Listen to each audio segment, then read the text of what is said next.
Thank you all for joining us today. So this session is titled, I Will Restore Health unto the Art, Literature, and Moral Formation in Medicine. And so just as a background about where this panel is coming from, it starts off with the medical profession. So medicine seems adrift, as many of you may have seen. Patients are disappointed, practitioners are demoralized, rates of physician burnout and depression are through the roof. Even students lose idealism before leaving medical school, recent studies have shown. Though the causes of such a dire medical landscape are numerous, there clearly seems to have been a demoralization of the medical profession. In an effort to restore this sense of morality to such a noble profession, the Hippocratic Society has been founded to provide moral formation to clinicians and trainees. With chapters at institutions across the country, members discuss what it means to practice good medicine. Although not sectarian, the Hippocratic Society has benefited hugely from the Catholic imagination of wonderful individuals such as these that we have here today. And so without further ado, they will be speaking to us on moral formation and how we can use art, literature, narrative, and history to restore this morality to the sense of medicine. First up will be Noah Hoonhout, presenting on how the history of medicine scaffolds physician formation. Noah Hoonhout is a second-year medical student at the New York Institute of Technology College of Osteopathic Medicine in Old Westbury, New York. He graduated summa cum laude from Hillsdale College in 2023 with a degree in history and a minor in biochemistry. He is interested in the intersection of the humanities, ethics, and history with the medical field. Noah has received the American Osler Society's Bean Award and Edward Giuliano Global Fellowship to pursue research in the field of medical history and hopes to carry these interests into a specialty in internal medicine. He is a member and former intern of the Hippocratic Society. Please welcome Noah Hoonhout.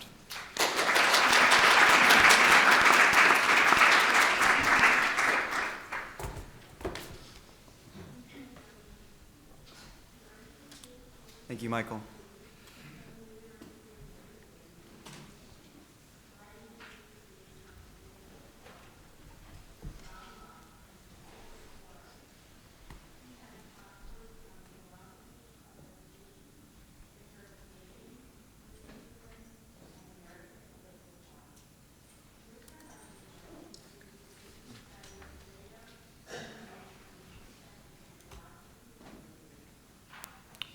Okay. There is no profession that has a richness of history and draws from its tradition more than that of the profession of medicine. None builds upon itself quite like the field of medicine. For instance, as a medical student, you're not tasked with doing anything new. Your sole job is to learn the knowledge others have discovered, codified, and passed on. The popular phrase in medical school is that it's like drinking out of a fire hose. And while this is undoubtedly true, I can attest, there's still a rhythm and an order to what you learn that gives a student a sense of a massive body of knowledge and skill that is constantly being developed and passed down. In other words, there's a tradition. But the science of medicine is only an aspect of the physician's work. There is also the moral element that needs to be cultivated, and it too has a rich tradition. Yet in modern medical ethics, the provider is handed a set of ethical guidelines. Do no harm, respect the patient's autonomy, or equality and equity to all patients. The physician's role is to pick the scripted right answer in an abstract thought experiment. Can we treat a patient against his or her wishes? Can we administer a life-saving medication without proper consent? Can we let one life die to save another? We're given a niche, challenging scenario, and our job as physicians in training is to simply apply these abstract ethical maxims to an often unrealistic clinical vignette. We're being tested in our ability to follow an ethical algorithm, not forming the moral character of the physician or passing on an appreciation for the richness of ethical traditions in medicine. What role then does a study of history of medicine have in this story? First, history of medicine is there to remind us that there is a history, a long tradition of moral practice, and then to remind ourselves that just as we draw necessarily from the historic development of sciences, we should draw from the ethical traditions as well. We ought not take for granted that our approach to the sick patient is our own invention. Today I want to use the lens of history of medicine to address two key questions in the heart of medical education and clinical practice. First, what is the basis of good medicine? And secondly, what ensures the practice of good medicine? We will draw upon two figures in the history of medicine who have contributed to this tradition to help understand these fundamental questions.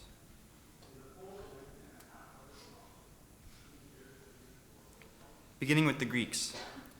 Edmund Pellegrino, the leading proponent of virtue ethics in medicine, he notes, the contribution of the ancient Greeks was to make medicine both a rational and an ethical enterprise. Historians of medicine frequently emphasize the rational approach of the Greeks, but often neglect the equally important ethical foundation. We'll begin with the Oath of Hippocrates. This oath is one of the first surviving and foundational treatises of Western medicine. It is recited by almost every graduating medical student, though unfortunately many use modernized versions that tend to alter the central logic and lose the depth of meaning. It was written around 400 BC, though the corpus of works under Hippocrates was likely written by a number of different authors over several decades. Yet I think this fact actually gives more credence to our central point, that it is the broader history and the full tradition that is the key, not the thought of one solitary man, modern or ancient. Let's turn to the text. The first line of the oath reads, I swear to various Greek gods and goddesses, to reckon him who taught me this art equally dear to me as my parents, to share my substance with him and relieve his necessities if required, to look upon his offspring in the same footing as my own brothers, to teach them this art if they shall wish to learn it, without fee or stipulation, and that by precept, lecture, and every other mode of instruction, I will impart a knowledge of this art to my own sons, and those of my teachers, and to disciples bound by a stipulation, an oath according to the law of medicine, but to none other. So keeping in mind our first question, what is the basis of good medicine? I want to draw attention in particular to what the first line does not say. It does not begin, I swear to do no harm, or I swear to treat the patient with respect. Not because these are bad things to promise, but because they are not the foundation of good medicine. In the Hippocratic tradition, the art of medicine is inherently sacred. The first thing that Hippocrates wants us to understand and to promise is that whatever this art may be, it is good in itself and therefore ought to continue. Reverence is due to those who taught it to me, and I have a duty to ensure its continued practice by passing it down. If my teacher of medicine is as dear to me as my parents, who gave me life, then to the physician medicine is as sacred as life itself. And of course it is. Medicine's object is, after all, the continuation and flourishing of human life. The Hippocratic tradition tells us that the basis of medical ethics is to be in such a way that gives reference to this noble art. And from there, we can entrust that the good medicine as it should be done, is good for the patient. Ethical maxims are not self-executing. Removed from their tradition, they become rootless and devoid of their original meaning and become easily manipulated. Hippocrates gives us a foundation. The basis of good medicine is that it is inherently sacred, and therefore physicians have a duty to treat it as such and ensure it's passed down. But what does good medicine entail? Where are we supposed to go from here? How are we to act? Now comes the role of practical guidelines. In the rest of the oath, we see Hippocrates offer several basic principles which are actionable and coherent, though I'm not going to focus on any one in particular. Rather, the essential point to grasp, which unfortunately contemporary medical ethics often fails to see, is that the ethical maxims only find their coherence when aimed at the pursuit of good medicine, rooted in a living tradition of medicine as a noble endeavor. Now let's fast forward 2,000 years. We have looked at the foundation of Western medicine. Now let's address our second question. What ensures the practice of good medicine? For this, we'll turn to 19th century physician Joseph Henry Green. If you're unfamiliar with Green, you're forgiven because as of yet he's a little-known figure. But it is my academic's life mission to help him receive the recognition I think he deserves. He is a fascinating figure. He is most well known for his close friendship with and tutelage under Romantic poet Samuel Taylor Coleridge. So close were they, in fact, that Coleridge bestowed on Green the role of literary executor.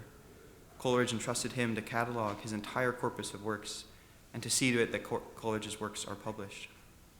Green faithfully carried out this duty, but he also accomplished far more in his career, being a renowned physician, professor of anatomy, and medical reformer. But to best understand Green, one should see him firmly situated at the crossroads of the greatest philosophical and medical minds of the 19th century England. We'll look in briefly at an essay of Joseph Henry Green's on the character of a medical man. Again, while we keep in mind the question, what maintains medicine as a sacred art and ensures its good practice? Medicine for Green, as it was for Hippocrates 2,000 years earlier, is a sacred and noble profession. His life's work was to advocate for medicine as a liberal art, an art that is good in itself, on its own worth and dignity, not just a trade. He begins, the medical profession must be engrafted on the trunk of universal science and must be cultivated in connection with the liberal arts and sciences, therefore entitled liberal because they are cultivated without hire or compulsion on the score of their own worth and dignifying influences. Rarely, I think, do we conceive of medicine as a liberal art, as Green does here.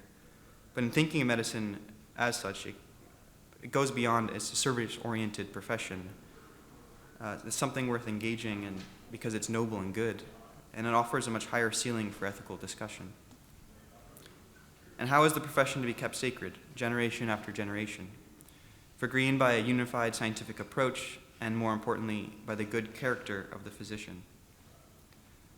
For Green, who's an Englishman through and through, this true standard of professionalism, of moral uprightness, and reverence to the art is summed up in the gentleman. In short, he says, to think, act, feel, and demean yourself as a gentleman. Every member of the profession owes this to the profession of which he has been admitted a member. To his enlightened English audience, the term gentleman has a rich meaning, but still Green offers more practical elaboration. He says, towards his patients he will betray no solid selfishness. He will take no advantage of that weakness which disease often produces on the mind as well as the body. He will be kind without sycophancy or sentimentality, firm without harshness, cheerful without coarseness. The confidence reposed in him will be sacred, and in all things he will treat his patient with respect and consideration so expressed as to imply his habitual expectation of the same towards himself. Next to the approval of his own conscience, he will prize the honor of his profession, as formed by a body of men similarly actuated. For Green, good medicine is not the result of political advocacy or groundbreaking research. It is the moral uprightness of the doctor. It is not the product of one exceptional act. Instead, it is the result of good habits of character of the physician. In other words, it is the virtues of the physician.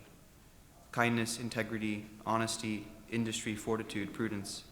These are the heart of good medicine, not avoiding harm or enabling patient autonomy. Green continues saying, quote, in seeming to be what he ought to be, so he cannot expect to persevere and maintain his character unless he be what he seems. This character cannot be faked, cannot be a facade.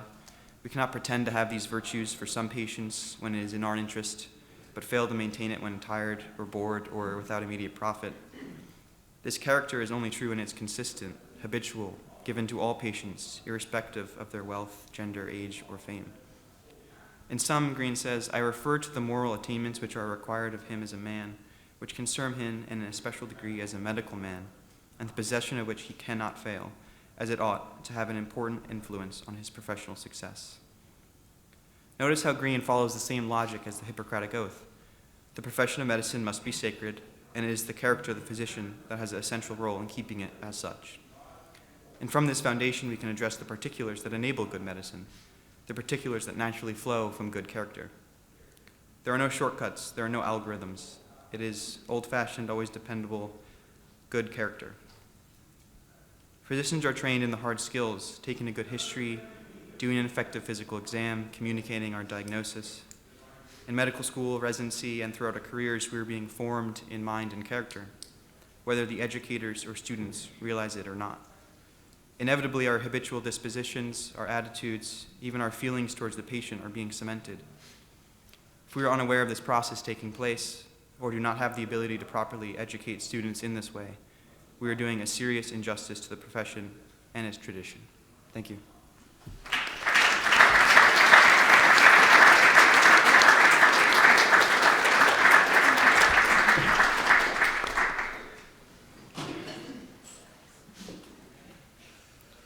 Thank you, Noah.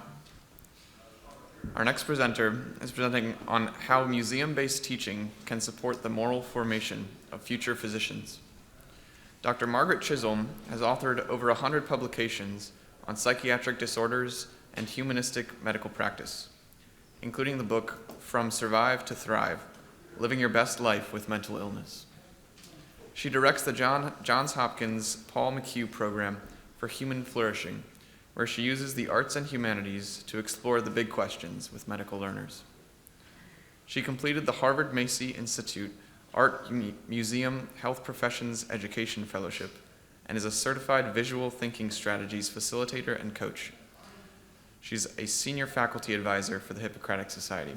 Please welcome Dr. Margaret Chisolm.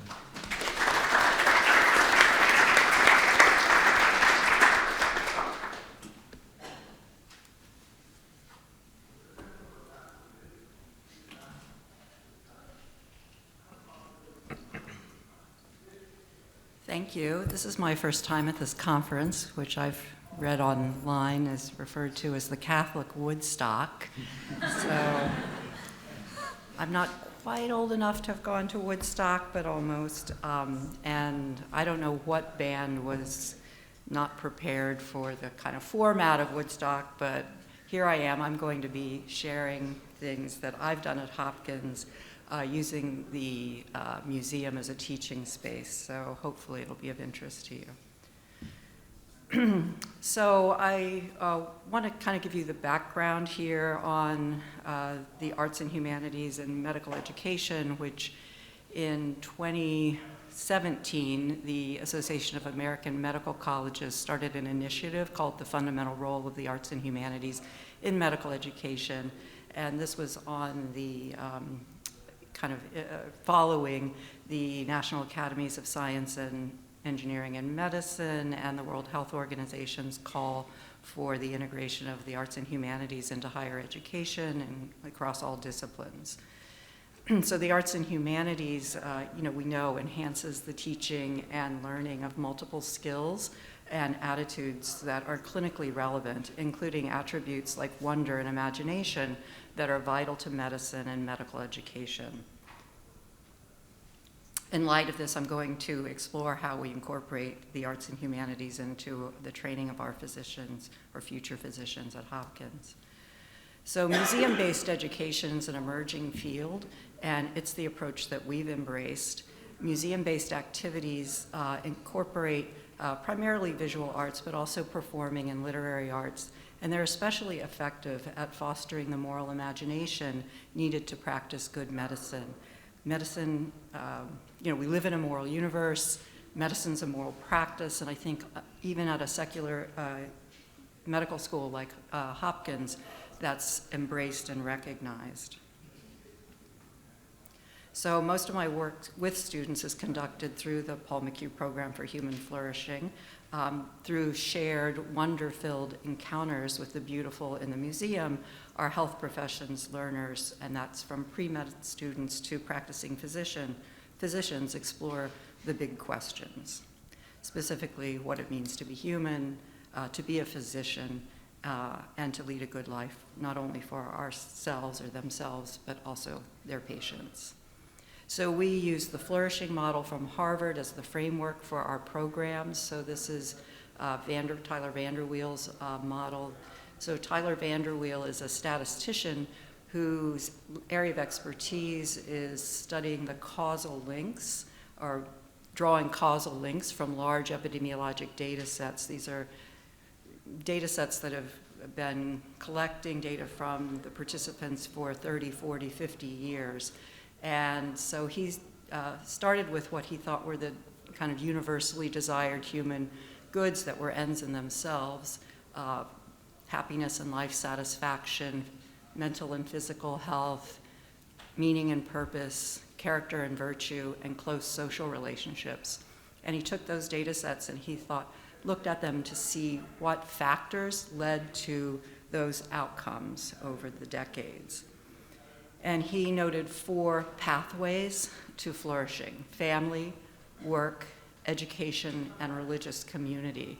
And this model, which is in this paper from PNAS in 2017, links these pathways to these domains of flourishing, and each line has numbers on it that are citations for the specific studies that supported these causal links.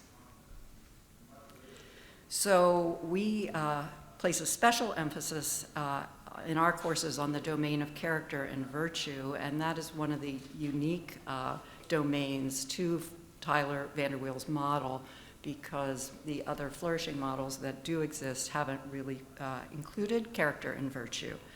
So in this article, we reviewed the existing empirical studies in the medical education literature on arts-based programs and how they support virtue development using the virtues framework from the Jubilee Center for Character and Virtues at the University of Birmingham, which is shown here.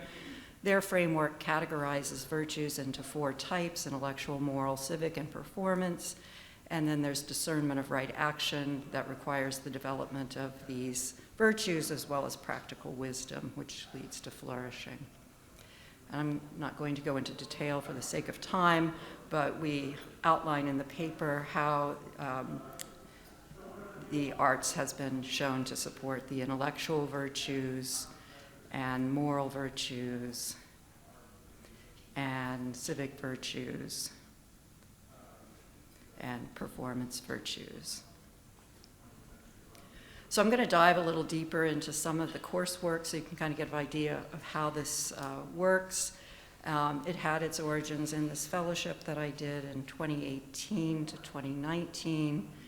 And as part of that, we had a project, and so I wanted to develop a course, a 4-week course in human flourishing for the medical students.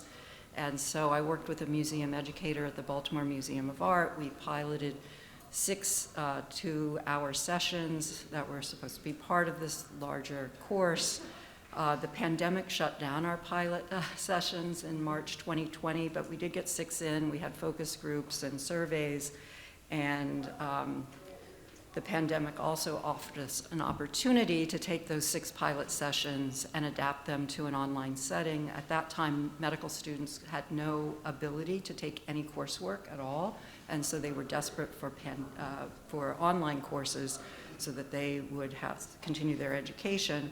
And so we offered our 1-week course for medical students using these museum-based techniques 6 times during the pandemic. And we wrote about several papers about the outcomes of that. And then when the museums started reopening in January 2022, we were able to launch our full 4-week course, which we've offered each academic year for 3 years, and we'll offer again in February, and we've written about that. And I just want to show you kind of how we use the flourishing model to support the course. So it's 4 weeks. The first week we focus on family, the second week community, the third week education and work, which we kind of more or less the same thing for most medical students. And then week 4, self-care, which we've actually now renamed flourishing as our week. And the first time we offered this, it was offered as a research study, so everybody that enrolled in the course was also consenting to participate in a research study. And we had surveys that we gave them. And I'll tell you more about the results of those. But you'll see that there were 17 sessions. 5 of them were online, and that's because in our online course, we asked in our surveys, if this course were going to be offered for 4 weeks, would you want it online, hybrid, or all in person? And they said, oh, we don't want it hybrid. So we included some online sessions. Of course, after the course, we asked them, is there anything we could have done to improve this 4-week course? And they said, yes, ditch the online. We want it all in person. And so we begin each session with a check-in, just how people are feeling that on any given day. Most sessions include a visual thinking strategies discussion. So this is a kind of structured way of learning from art about oneself and others and what it means to be human. And then we select a variety of artworks for these discussions that we have in lots of different settings in Baltimore and DC museums. We also lead discussions of projected images. For instance, we have a classroom session at the Homewood Museum, which is a historic house, and in which enslaved people lived, and so we have a discussion of this artwork in the basement where the enslaved people lived in the home. We also lead discussions of art in the hospital.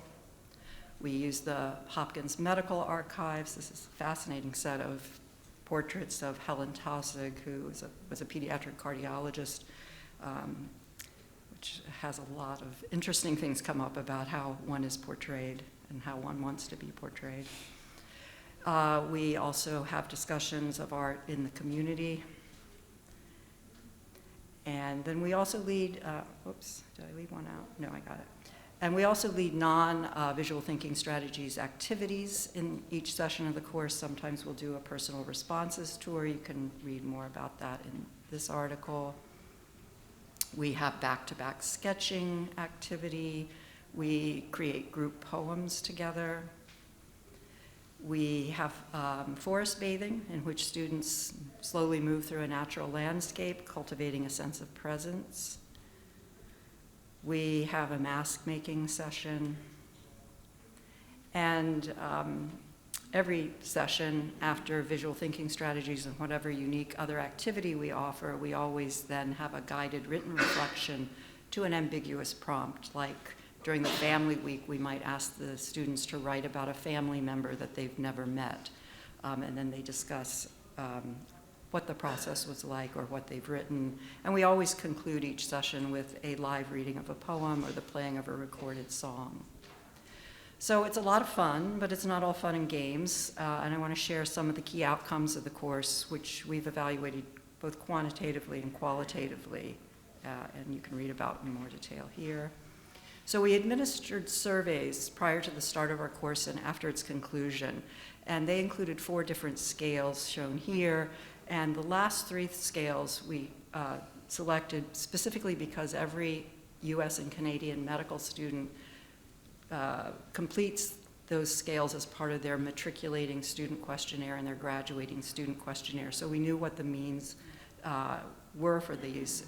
It's been reported for 10,000 students. And then we also gave the capacity for wonder scale, which isn't part of those major questionnaires, but has been developed like the tolerance for ambiguity scale at Hopkins, and for which we have Hopkins means. So we were curious about our students. This is an elective course. Are they sort of a special group who are particularly empathic? That's what the interpersonal reactivity index is a measure. It's a measure of empathy. Or are they, particularly open people? And we found that no, they were not. Prior to the start of our course, our students fell below the reported means in each of these domains. I have no idea why they're taking a course, but there they were. So this is a 4-week course, and at the end of the course, we observed an increase in the scores across all of these domains. The scores in the first 2 domains going from below the mean to above the mean, and then in the latter 2 scales, they went from below the mean to the mean after the course. And the increases in capacity for wonder and tolerance for ambiguity were statistically significant, which was also quite remarkable. And we also evaluated our course qualitatively. I think I'm running out of time, so I'm just going to say really quickly that these were the 4 themes that emerged from the qualitative analysis that the students reported through their reflective writing and also structured interviews after the grades were turned in about the impact of the course and how they were able to discover themselves, reawaken dormant parts of themselves, have empathy, appreciation of other perspectives through the group discussions, how they contemplated their identities as physicians, and how they had an opportunity to re-examine their sense of purpose. And with that, I'll just say we also did this for the pre-medical students with a full semester course last year. I'm going to flip through these slides, same kind of activities. I will say this. This is the rating that they gave. This was after the grades went in. It will most definitely be the best class you ever take. That was quite a compliment. And then we brought together health professions and education leaders from around the country to experience this so that they could understand firsthand how this teaching in the museum can develop these clinically relevant attributes. And if you have any further questions, want to know more, I have a QR code that has resources. Thank you.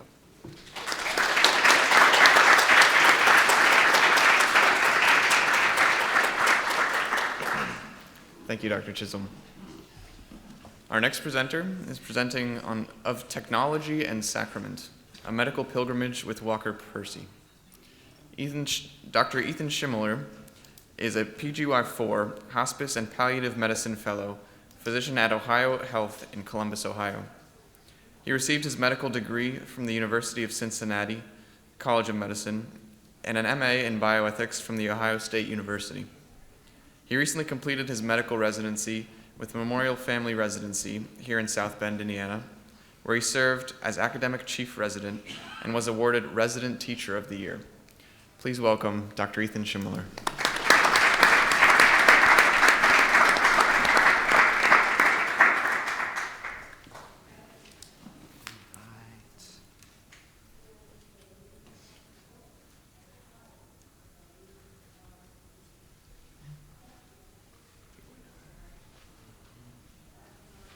Good, we're live. Okay, good to be with you all this morning. This is great fun. We're going to go on a little bit of a metaphysical journey.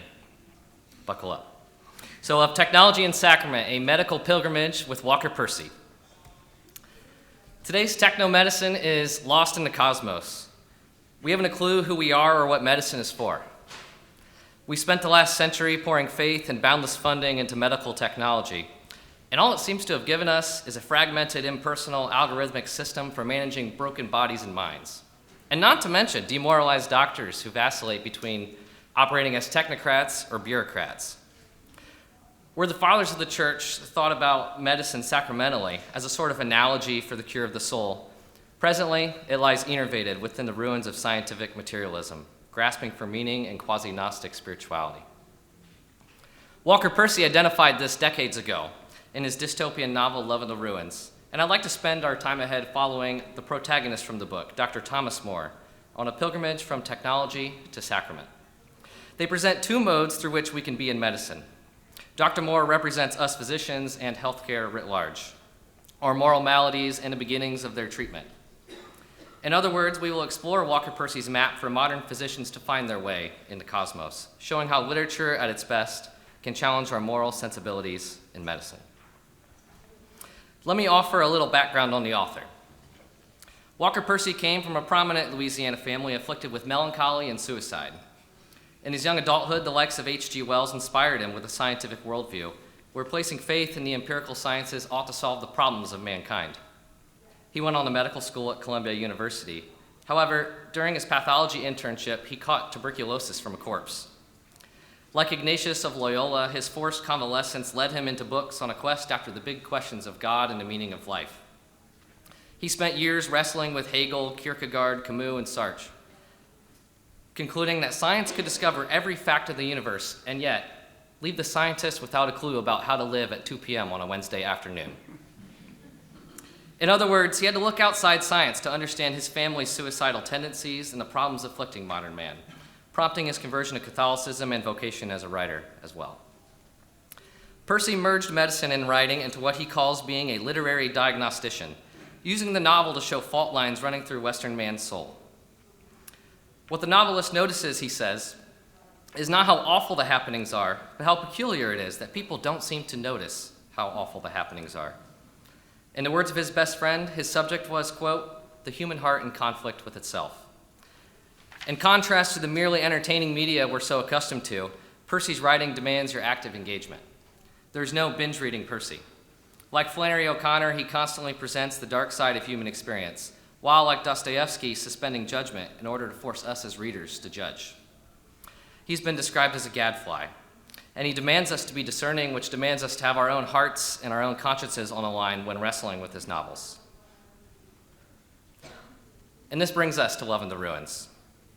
Published in 1971, the novel was Percy's response to the 1960s, where he aimed to locate the cause of social upheaval in moral and spiritual forces. As Percy says, quote, "The novel is really about the pursuit of happiness. The locale is a subdivision called Paradise Estates. Everyone there has pursued happiness and generally succeeded in being happy, yet something is wrong." More specifically, he identified his proposed remedy as what we Catholics call the sacramental life. We meet Dr. Thomas More on the 4th of July like Dante, midway along the journey of life in a dark wood. He is a psychiatrist, a doctor of the soul, who believes in God and the whole business, but by his own admission, loves women best, music and science next, whiskey next, God fourth, and my fellow man hardly at all. Dr. More fell victim to depression and alcohol in a midlife crisis after his daughter died of cancer, and his wife blamed him for not taking her to Lourdes, France to seek a healing. As he says, he no longer eats Christ and no longer has life within him. Since his suicide attempt on Christmas Eve, in fact, Dr. More officially remains a patient at the local psych ward, even though throughout the novel he's living outside its walls. He says that in a madhouse, he realized how mad the world is.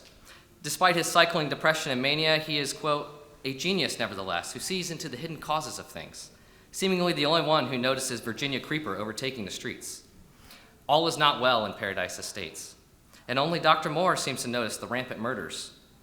For Percy, modern man has suffered from anthropological schizophrenia ever since Descartes laid the terms for the modern division between mind and body. We vacillate between angelism and bestialism. We live as angels with our heads in the clouds, suspended above the real world like Gnostics through art and science. And we live as beasts on the earth, subjected to animal desires. We live as souls, we live as bodies, but never as ensouled bodies. The true cause is spiritual. He says powers and principalities have been unleashed as noxious spiritual particles in Paradise Estates. Indeed, he calls this More's syndrome. He has discovered it because he suffers from it himself. And he's grown tired of the Freudian talk methods that take the time to venture into the soul's troubles. He wants a quick fix, more akin to Prozac.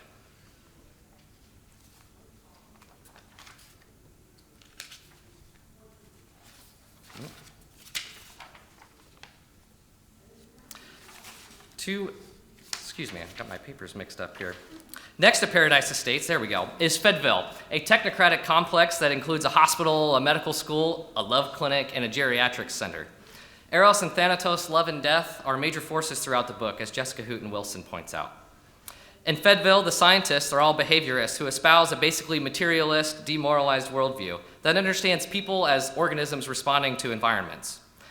In the words so eloquently put of one of my own professors, all we basically do is contract and secrete. Dr. More unwillingly debates them over the existence of the soul and the reality of human freedom in a string of events comical to anyone who's gone to medical school. At the Love Clinic, scientists study sexual relations through scientific observation, mirroring the famous studies done by Masters and Johnson. As heirs of Hegel, the scientists subsume sex within a totalizing objective system, while forgetting as observers, they're still human and very much part of that system. Percy tests us by making us blush in the novel, proving, by our blush, that sex has a greater meaning to it. Dr. More knows the meaning of sex, though in his midlife crisis, he's fallen to holding up 3 girls in a local Howard Johnson motel while he awaits the imminent end of the world. One doctor, seeing his guilt, acknowledges to condition it away in a Skinner box, but More responds, "Then I'd really be up the creek." The geriatrics clinic does something similar for death.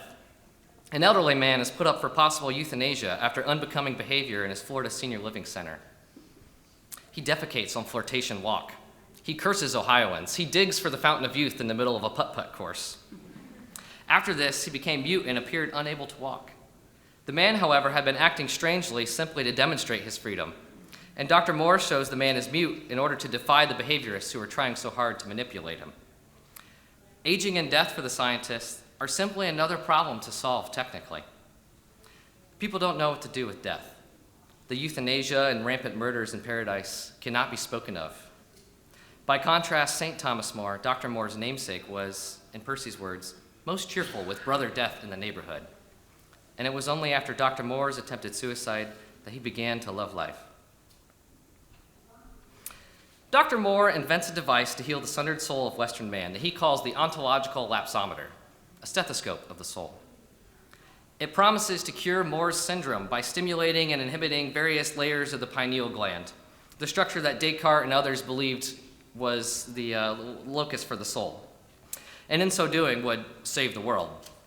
Failing that, he hopes at least his device does not destroy the world.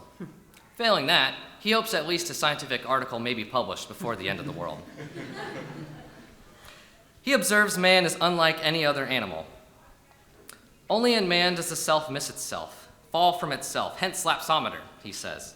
Suppose I could hit on the right dosage and weld the broken self whole.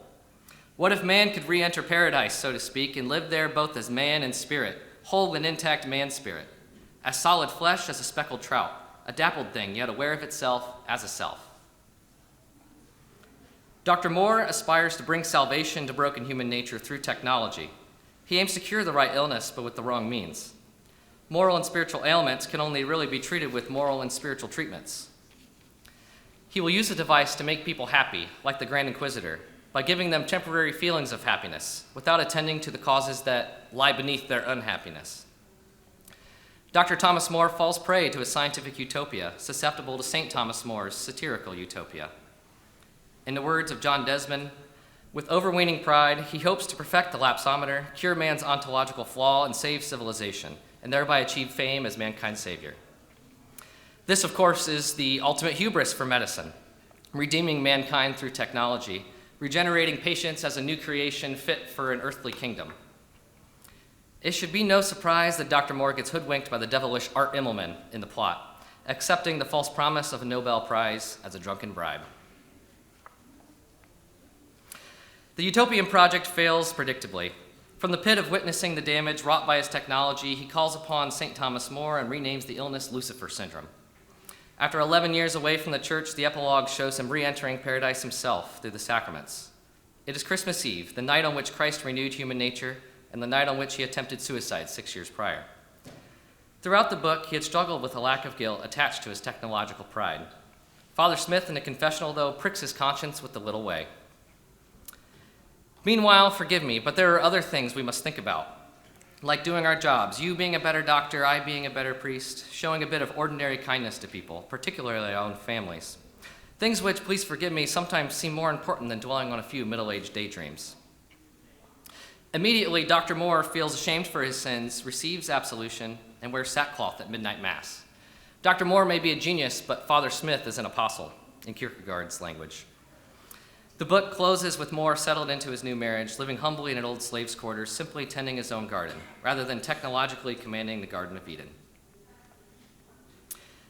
Percy shows that the deepest meaning of medicine is sacramental in two senses at play in this image that I'll leave us with. And this I take as our biggest lesson today from Percy's work.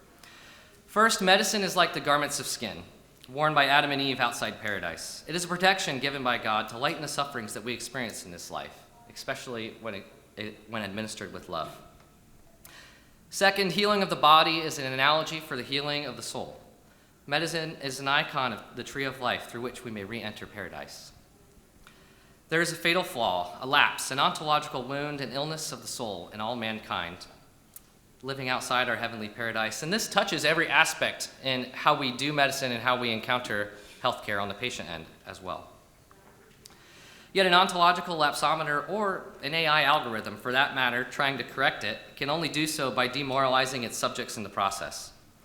I might be able to use an AI-driven artificial pancreas to treat diabetes effectively, but that is a different matter than, for example, trying to eliminate the sometimes unpredictable human component in medicine. In other words, the way medicine participates in restoring mankind to paradise is sacramental love, rather than technological power. I'll wrap up here. In the book's sequel, Dr. Moore says that medicine works by venturing into the heart of darkness, which is to say, by talking and listening, mostly listening to another troubled human being for months. Medicine is a sacrament where the experience of illness, suffering, seeking help, and offering compassion participate mysteriously in higher patterns in nature, scripture, the life of Christ, and ultimately God's providence. In it, God is working out the salvation of patient and doctor alike. They are co-exiles together, trying to make their way back to paradise when they meet in a clinical encounter. Technomedicine is constantly tempted to rid humanity of its sufferings and weaknesses while merely reconciling man to his sins, using quick fixes to rid the human of the human condition. In contrast, Percy puts forth medicine as a sacrament that can heal the souls of patients and physicians alike. Dr. Moore follows a pilgrimage from technology to sacrament, concluding, quote, "Someday a man will walk into my office as a ghost or a beast or a ghost beast and walk out as a man," which is to say sovereign wanderer, lordly exile, worker and waiter and watcher. Thank you.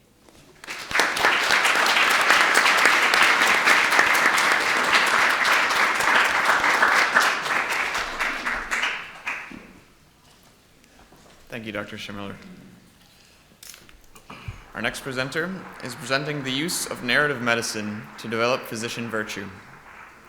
Dr. John Rhee is a neuro-oncologist and palliative care specialist at Dana-Farber Cancer Institute and instructor of neurology at Harvard Medical School. He completed neurology residency and chief residency at Mass General Brigham and received his MD, PhD with distinctions from the Egan School of Medicine at Mount Sinai. He was a Dean Scholar in Global Health at Mount Sinai and is a young member of the Pontifical Academy of Life. He is Executive Director, Vice Chair, and co-founder of the Hippocratic Society. Please welcome Dr. John Rhee.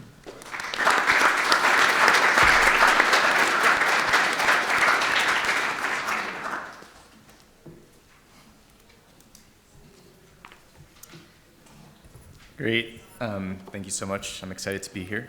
So I'll be talking about the importance of narrative in medicine, which I want to delve in through three main points. One, that stories build relationships because one's identity is more deeply encountered and configured through a story. Two, that through stories our own identity is reconfigured. And that three, through stories we grow in virtues, and especially in phronesis, the mother of virtues. So one, stories build relationships because one's identity is more deeply encountered and configured through a story. So I'm sure many of you have had this experience of reading a book where you feel like you really know the person or character through a story. This happens not only in biographies, but also in fiction and fantasy, where we come to know Harry, Hermione, and Ron, or Gandalf, or Saint John Paul II, despite never having truly known them. Now, these aren't true relationships in the sense that relationships can only exist bidirectionally, but relationships can develop without having physically met someone. For example, because it requires a deep encounter where one's inner thoughts are shared. So you could develop a relationship with a pen pal, and even without having met them, if there is that building of that relationship that goes both ways. However, there's a sense in which we feel like we come to know that person at a deeper level when we hear their story. This is the case even with fictional characters, but is even stronger when it's a biography, and perhaps even stronger with an autobiography. And now, what does that have to do with identity? The freshmen in the room, but perhaps have recent memories of writing your personal statements, perhaps also grad students as well. But all of you have had that experience of reflecting on one's life in order to tell that personal story. And why is a personal statement so important? It's because it's telling your story. Because we're born into a story, and as we go through life, we experience various life circumstances and it's that story that's seen in new contexts. And occasionally something really big happens in our life, and it puts into larger context our story. We see how much of what we have lived up to this point makes more sense. There are many large moments in life that do this. Perhaps most relevant is the seeking of an encounter with our vocation. And oftentimes we encounter our vocation at a deeper level than we start to see our story. How everything in our life seems to come together, pieces seem to fit together, and we see everything up to that point within that arc of a story.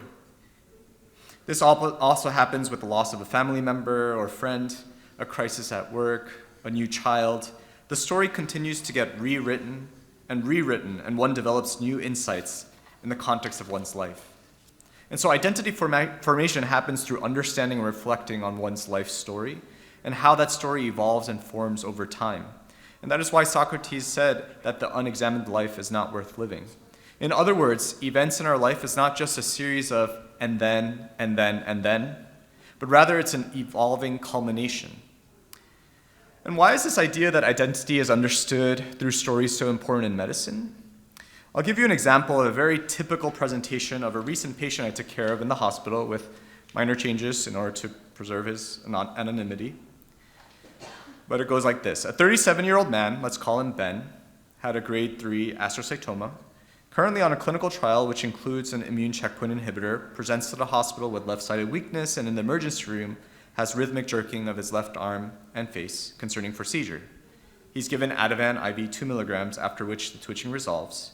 He is brought to an emergent CT of the head and found to have significantly increased edema and hyperdensity within the tumor bed. He is admitted for further management. So what do we know about this patient through this presentation, which is a typical clinical presentation and in the format of how we present in medicine?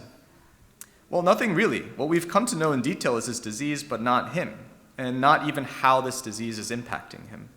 We have developed a deeper knowledge of his particular condition, perhaps that he had a seizure and that it responded to Ativan, and that it's likely because a tumor is progressing with possible new blood products in the tumor bed, but not about him. Now, and this is a real patient of mine, what if I told you that additionally, he is the father of 2 girls, 5 years old and 3 years old, and his wife is pregnant with their 3rd, due in just this month.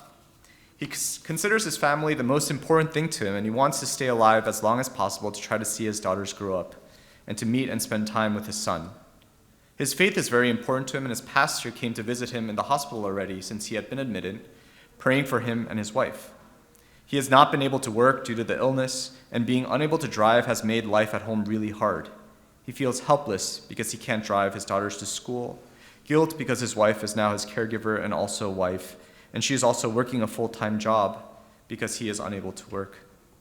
He shares that his marriage feels a bit more rocky because he has been irritable while on steroids, which is unlike him, and he's navigating how to be a husband, a patient, and also how that changes the dynamics of his marriage. Now, this is a story. This helps us know and see the patient and not just his disease. In fact, the main character in the story is now the patient in front of us, and we see how he becomes the focal point, rather than the disease being the focal point. We develop a relationship with him rather than trying to unsuccessfully develop a relationship with his disease. And through it, we come to guide him, both medically, but also emotionally through this new progression of his cancer. And even his treatment plan is in service to the context of his life. For example, I'm going to make sure that his chemo plan minimizes time away from his family and minimizes the time he needs to be in the hospital. And as his disease progresses, I will ensure that he is intentional about the trade-offs that he makes between aggressive treatments and spending time with his daughters and soon-to-be-born son. And in addressing his existential questions, I will engage his faith as a source of strength and meaning-making. His identity as a father, a husband, and a Christian emerges through this story, and in fact, his identity has become clarified in this story that he is now actively rewriting as he lives it through his immense challenge of cancer. And through his story, we see this archetype of the hero's journey, where the hero in a story comes across various conflicts and hardships in life, but those clarify his journey until it reaches a peak of challenge, and the story evolves only when he is able to resolve that challenge. So to each of our patients, there is this arc of the story, and part of the role as a clinician is to see their narrative and see where they are in this story that is being written of their lives, and by it help them grow in a deeper sense of their identity and living fully in that identity and vocation.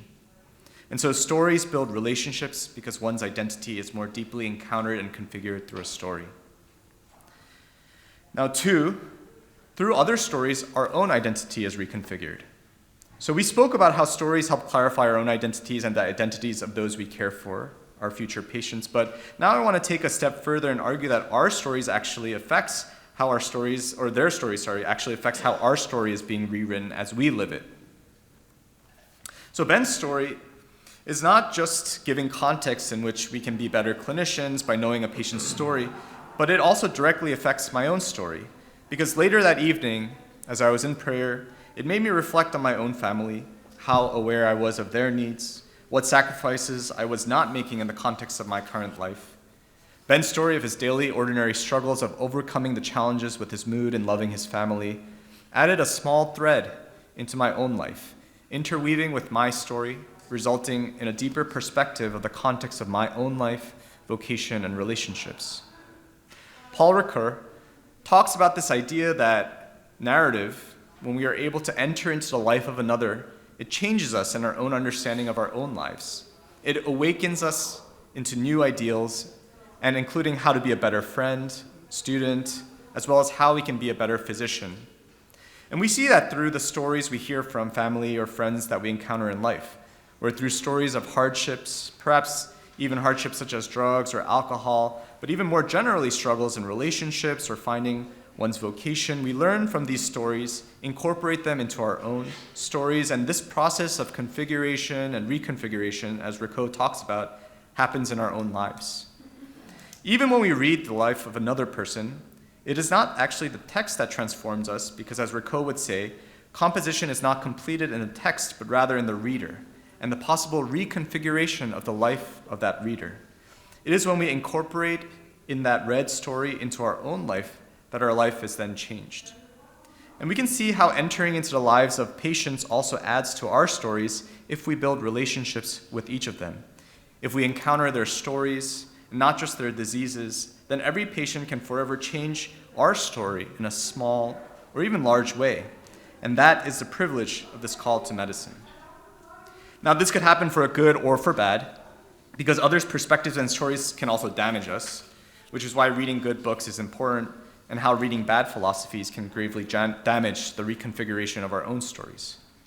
But in true friendships where one is seeking the good of the other, this reconfiguration can call us to soaring heights, where we grow together into high ideals and virtues. And so too, through other stories, my own identity is reconfigured. And then lastly, 3, through stories we grow in virtues, and especially phronesis, the mother of virtues. One of the ways that we approach formation in the Hippocratic Society is that we couch bigger philosophical questions in the context of stories of clinicians. And that is why having a clinician is important for the group. And because of this, the clinical case gives a particular context in which virtues are realized, because virtues are also practiced in the context of relationships. This is for 2 reasons. This idea that I love, that is a common theme of what we talk about in the Hippocratic Society, which comes from Alistair MacIntyre's work on dependent rational animals. As MacIntyre would argue, virtues do not exist in vacuum, but they are cultivated and expressed through social contexts, particularly close relationships and communities. And moral life is communal, where virtues can be practiced, and relationships with others allows the individual to encounter and overcome challenges, practice generosity, sincerity, patience, charity, and that this is crucial in moral development. The same is true for the clinician, both in relationships that he develops with other physicians, but also with patients. And each relationship with the patient shows their vulnerability and dependency, but if we come to truly know them, to hear their stories, and to encounter their identities, each patient is also a teacher for us as clinicians, where we too can enter into that dependency with them and see in that relationship our own weaknesses and areas of growth. Clinical case examples allow for exercising of that imagination to see the case through an existing experience with a particular patient, because the cases are designed to be reminiscent of experiences that clinicians often share. And even without directly knowing the patient, the story ignites and forms the moral imagination of the clinician. This clinician can enter into that kind of substitute or relationship with that patient through a community of lived experiences as a physician, as well as how that case ignites in each of us a real case in our own lives that we have experienced, and therefore interweaves into our own experiences. And as Aristotle would say, prudence is a unique virtue because it is both intellectual and moral virtue, and in that it has a moral end, but it is realized in particular contexts in which the intellect guides the practice of that virtue. And if we were to distill what we are doing in the Hippocratic Society into one virtue, it would be phronesis, helping each of clinicians develop the ability to judge carefully right and wrong and the complexities of medical practice, to follow and pursue the good of the patient, and that good that exists in the very particular and challenging and oftentimes difficult to navigate circumstances. And through clinical cases, we are able to see and exercise prudence. And again, the case ignites the moral imagination by showing us the personal lived experience of another. And through seeing that lived experience in the context of the story, we also add and interweave those experiences into our prudential judgment, so that we can then learn through the stories and experiences of others how prudence is justly, temperately practiced with fortitude. And we can then incorporate that story into our own stories, and through it also be able to live more virtuously as clinicians.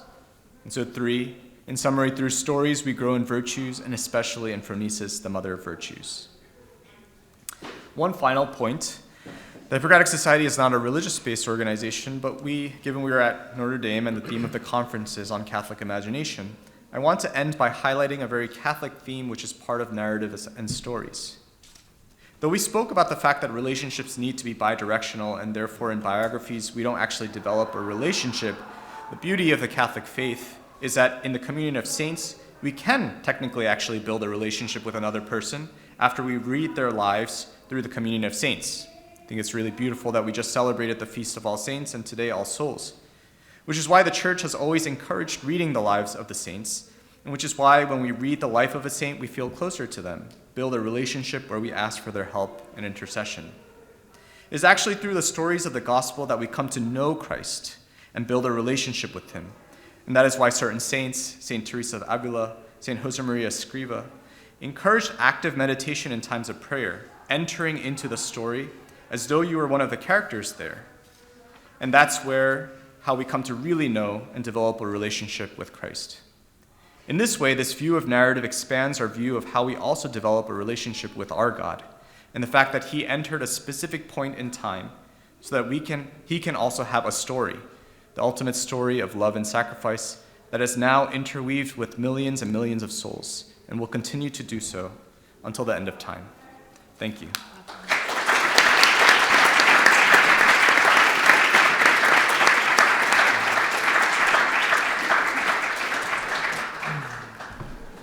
Thank you, Dr. Rhee. All right, so I think we have about 13 minutes for questions, and so we'll just go in order of hands raised, I guess. So you can open the floor now for questions.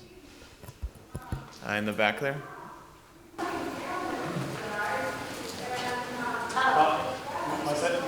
Yeah. Good morning. Thank you very much. I was wondering whether any of you would like to address the risk of money. What risk it might pose to the practice of medicine?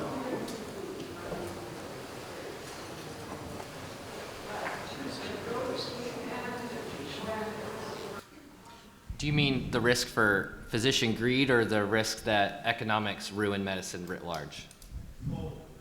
Let me put it this way. I don't know. Every profession has its temptations that it can fall into, and physicians are well compensated today, and greed is certainly one of the 7 deadly sins that are tempting to us as physicians. Although I will say, when you look at the economics of it, it's not physician salaries that are driving the economics of medicine. It's corporate decisions through aligning with various ideologies. So the risk that money poses to undermining some deeper meaning in medicine, I think, is large.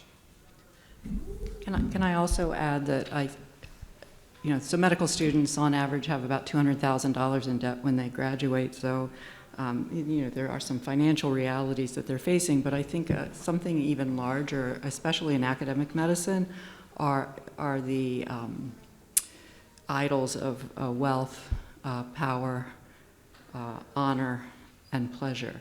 And I think those are serious distractions to leading a moral life as a physician. I guess the only thing that I would add to that is one of the themes that we talk about in the Hippocratic Society is this idea of the cultivation of the virtuous physician. And one could, in one's personal life, whether a physician or not, be monetarily rich, but live a life of poverty. And also perhaps be monetarily poor, but live a life in which one is very attached to things. And so what we try to do in the formation of physicians is to then be able to get to the core of the intentions in which we practice and to try to discern that in a way that's separated. Now, of course, though, that's not to say that we should ignore the fact that currently there's hedge funds that are buying up clinical practices, and that's resulting in profit-driven ends and not necessarily goods for patients. And I think that those are all big issues in medicine as medicine continues to evolve in the kind of modern healthcare system. And also the perhaps lack of autonomy of the individual physician to also like live out their conscience because of the kind of joining of hospital systems that's oftentimes profit-driven. And I do think that those are things that we have to be aware of. I think physicians oftentimes are like very focused on the good of the patient and then doesn't always look at like what's happening systematically that's maybe then getting in the way of us and our patients. And so I do think that it's like a very important point. But at least on the individual level, I think that the virtue cultivation is like what we've been working on. Thanks very much. It's definitely, it's a real risk, as you've already outlined. And I think another question is that of the role of drug companies and the inducements that they give to doctors to prescribe certain drugs, their invitations to international conferences about drugs and so on. Great, thank you. Temptations. Thank you. I think we'll go over to the next question, the orange scarf.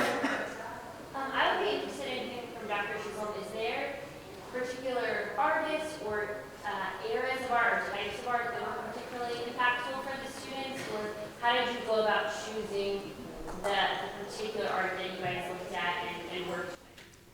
Yeah, that's a really great question. So we tend to choose art, well, for different activities, there are different criteria, but we tend to choose art that has the potential for multiple possible narratives so that we can have an open-ended kind of inquiry. And so we tend not to use much art about myths or religious art. There are some exceptions to that, and with time, and if we feel like there's enough kind of cohesion of the group, we have ventured into religious art, but typically we want the narrative possibilities to be more open for our discussions. Again, we're not learning about the art so much as learning from the art, various aspects of the human condition. Great, thank you. I think in the maroon sweater here. Thank you guys for your wisdom. I have a question for Dr. Rhee. So I'm a nursing student at Benedictine College, and we learn all about like report. You're always giving report and receiving report. So how do we combat like just knowing the patient by the diagnosis? And the days get busy. Sometimes you have an overflow of patients, and you don't always have time in the room. So how do we combat that? Yeah, that's a great question. I can tell a little bit about what I personally tried, but I think that hearing a patient's story, if we get really good at asking the right question, doesn't actually take that long. And sometimes it's just about asking them, what's the most important thing to you? Or just like, tell me a little bit about your life. And usually it's only like a few minutes. It actually doesn't take too much longer of our day. But the other thing that I did through training is that it's true, the reality of a hospital is that it's like extremely busy and you're like running from thing to thing to thing. And there are also times where things are sometimes just like not busy. It's just unpredictable, right? So at the times that it wasn't busy, I would just sit with a patient to remind me that the story is important. And that helps sustain the sense in which the story continues to be important, not just for this patient, but for all patients.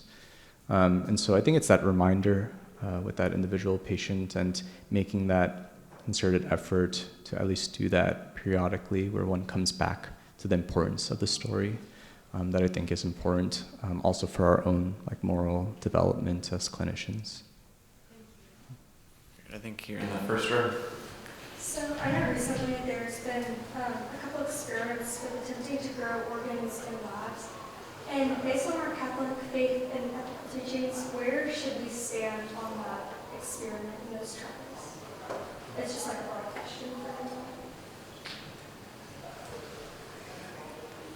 I'll just confess, that's outside my wheelhouse. Great. Next in the blue shirt in the back. This is a question for Dr. Rhee. This may seem counterintuitive at a conference like this, but in terms of the limited amount of time that we are having in practices to see new patients and spend time with them, is there any role, in your opinion, for using AI to help kind of glean the amount of information that's on the electronic medical record in order to provide a framework for us to delve into the stories of the patients, to kind of hone in on what is most important?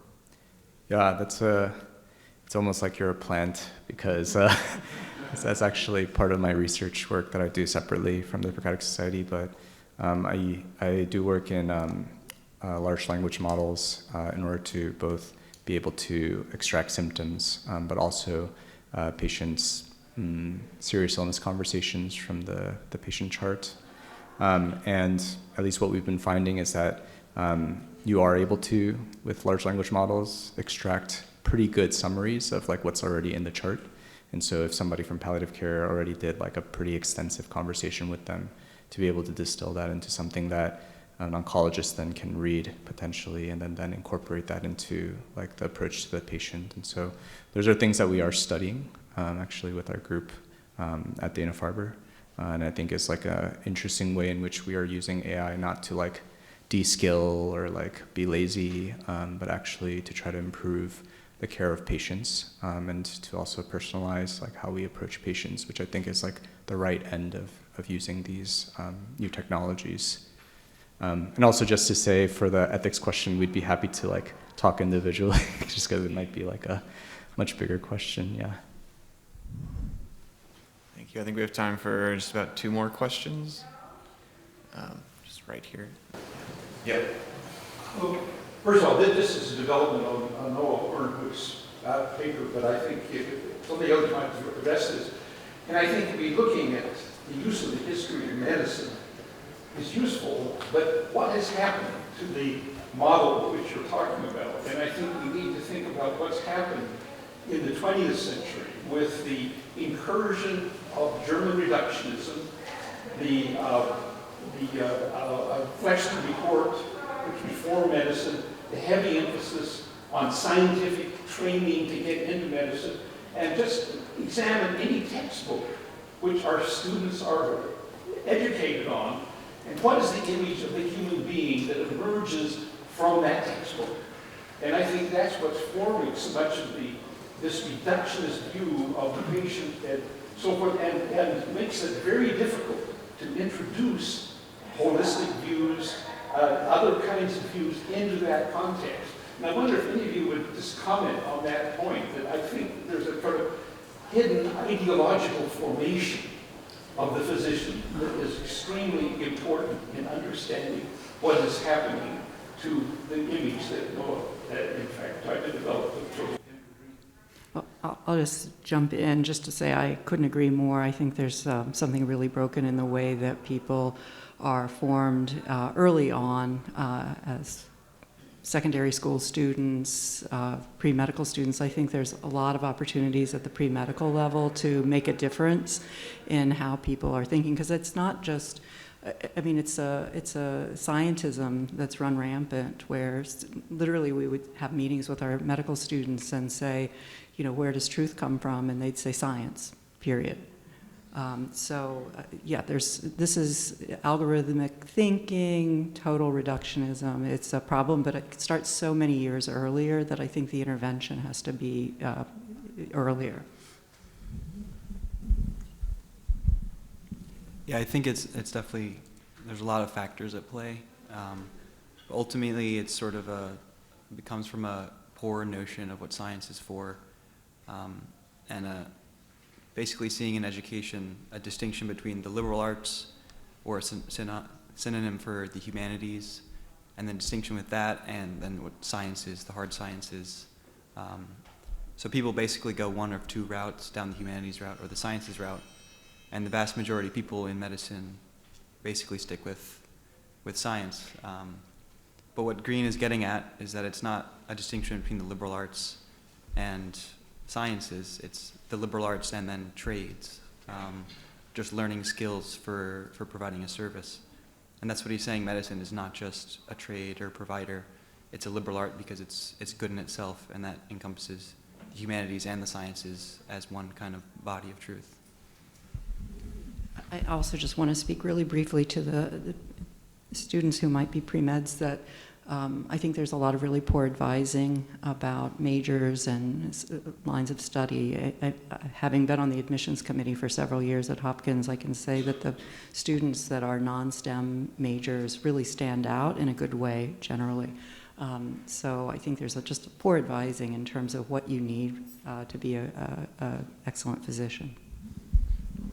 I guess the one thing that I would just add there is even in medical practice, it affects patient care. I think what you're talking about in the sense that I think Eric Cassell talked about this in his book, Nature of Suffering, but that this idea that modern medicine doesn't have a good way to address chronic pain, for example, and as a palliative care physician, the reason behind that is the very biological approach in which antibiotics have clearly saved the lives of many.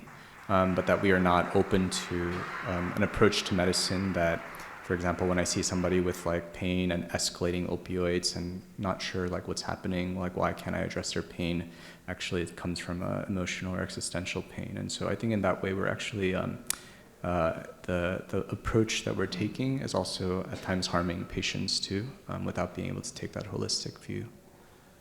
Mm-hmm. So I think we're actually out of time in terms of questions. Just to say one last word about the Hippocratic Society is that these are the exact kind of questions that we hope to discuss and come to some sort of answer in our chapters.